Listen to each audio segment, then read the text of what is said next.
So I saw a movie the other day, and I wanted to wait to let it sink in before I did the review so I can give the movie its just due. Bars.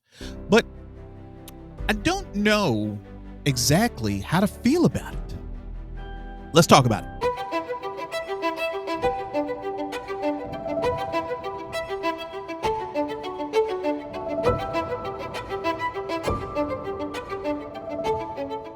Welcome into another episode of Smitty Snippets. Today we are discussing Captain America: Brave New World. As always, if you like the content, hit that like button, hit that subscribe button. Let's stop wasting your time. This movie was nowhere near as bad as I thought it was going to be. Actually, it was kind of surprising. That doesn't mean it was great. It still had its flaws, which I'll talk about in a little bit, but it still wasn't that bad. I thought Anthony Mackie and Harrison Ford did a wonderful job in their roles and their respective roles. I just think that they should have kept Red Hulk under wraps, right? Because we had all seen the poster and we're waiting for Harrison Ford to turn into Red Hulk. I mean, we've all seen it. It's on the poster, for Christ's sake. So I think they missed an opportunity there to kind of surprise everybody in that fashion. There will be spoilers ahead, so if you don't want to be spoiled, now's the time. Here's what I think the movie gets right. I enjoyed the action scenes between Sam, the new Falcon, and towards the middle of the movie, they kind of go up against these jets, and Sam has to kind of stop them. Now, it does get a little crazy as you're asking yourself about some of the choices they decided to make. Let's start with the story first. The story is built around Isaiah Bradley, the friend of Sam, who gets invited to this presidential thing, and they all get there, and Isaiah takes a shot at the president, and he doesn't know what he's doing, and Sam has to get to the bottom of it to try to free his friend. And you kind of feel for Isaiah because he has to go back to prison, the one place he didn't want to go, and the only reason he was here in the first place is because Sam begged him to go with him, just to try to show that fences had been mended. So you kind of feel for Isaiah as he is going back to prison, the one place he just could not stand to go.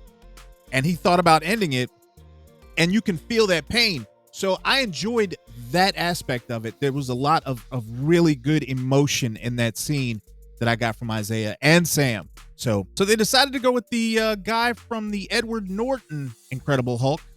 He was the doctor or scientist at the end of that movie who was trying to assist Abomination. And he got some of that goop on his brain. And it made him smarter, made him be able to see things that other people can't see. And he is the villain in this. Along with that, you have some smaller issues.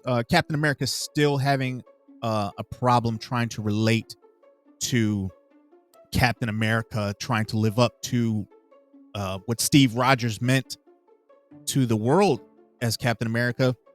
And he's still trying to piece together if the world will accept him because he's black, as a black Captain America. Now, they flirt with that line a lot in this movie. Bucky, I think he shows up midway through this to kind of put him at ease about being Captain America for the second time. I mean, he did it in the Disney Plus show. I guess I kind of want to see him have some confidence in himself and grab that bull by the horns and say, let's go. It's time to do this now, and not question whether or not Steve Rogers made the right decision. I think this is a good first movie if you're trying to set up another long series. I think this is an okay movie to start that series, right? I'm still not fully on board yet. I think there were some aspects of this movie that looked like a Disney Plus sort of thing, right? I think that was kind of irking at me. And the other thing that's irking at me, the thing that's bothering me most, I'm still not, I still can't in my brain, I can't make that connection, right? With the new Cap. It just doesn't feel like Captain America yet, right? For some reason, it just doesn't feel like Captain America to me, right? And I think a big part of it is because he can do all of this stuff. He can fly, like he's got wings, he's got Red Robin or whatever the hell that thing is called, that little jetpack thing that he's got. He's got all these little gadgets and doodads and all this other stuff, right? Captain America got it out the mud. Right? Captain America just he had a shield. and super strength. That's it. That is it.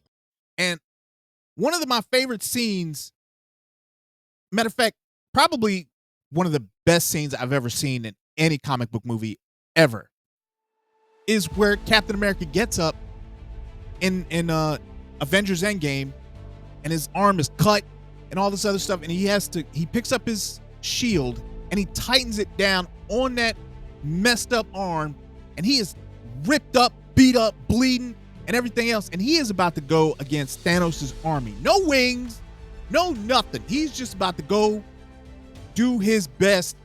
Probably gonna lose, most definitely gonna lose, but he's about to put it down, and it's just him, Thanos, and everybody else. That's it. That's all he's got is that shield. The Serpent is in this, played by Giancarlo Esposito. I didn't, to be honest with you, I really didn't understand his role. I didn't understand why they kind of shoehorned him into this. He was great. It's just he was lied to by the guy with the very large brain. And once he found out, he tried to flee, being chased by Captain America. Then he gets a phone call, I guess, from the brain guy again, apologizing, saying, "I'll double it if you go take down Captain America." Like, what kind of mercenary are you? You just keep doing stuff for free? This dude lied to you. He just lied to you, and now you're going back to do the job for free again. Like, he got you to do two things and ain't gave you nothing. So I didn't understand that aspect of it. There were aspects of the story that were kind of loose, that you kind of had to, kind of put your brain on pause a little bit, but still decent. Again, not the best.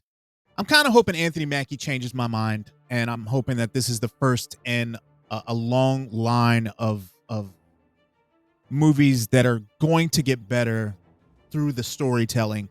So I'm not giving up on Captain America, even though to me right now he feels more like a Robin instead of a Batman, if that makes any sense. You know what I'm saying? He doesn't feel like Captain America yet, and I'm willing to wait. I'm hoping he can make that transition. They will kind of give him something to do, put him in some poignant situations where he can make decisions that have some weight to it. So I am excited to see the next movie. For those of you who are wondering, there is an end credit scene. It is trash. It's trash. Trash. I sat there for 20 minutes, and all Big Brain said was, "Oh, something's coming. You can't see it, but I can." And that's it. That's it. That's all he said. That's all he said. And I felt like I just wasted my time. I could have just Googled that. So if I had to rate this, I'd probably rate this like a 6 out of 10. Like, they're trying to get things back on track. We don't really know these characters yet, and I don't want to get down on Marvel because of the stuff they put out in the past. Like, I was starting to feel like I hated it, and I hadn't even seen it yet just because of the stuff they put out previously. So I'm trying to start fresh. I'm trying to get rid of the negativity, trying to give them the benefit of the doubt, and let's see where this goes. Hopefully they can get it turned around. But I promise you this. No negativity, Smitty. No negativity. They're going to do great. They're going to do great. I believe. Kinda. That's it for me, man. Y'all like, share, subscribe if you enjoy the content. At least leave a like if you wouldn't mind. If you don't want to, that's fine too. I appreciate you hanging out, just watching with me. Don't forget to join me and my sister every Friday at 8. We talk about a whole host of subjects. This week we're going to be talking about Paradise, Yellow Jackets, and Severance. So if you like any of those shows, or you got a show that you want to bring up, grab a drink, come join us. All right, man, y'all be good. Be kind to each other, especially now. Be kind to each other. All right, man, I love y'all. Be easy. Bye.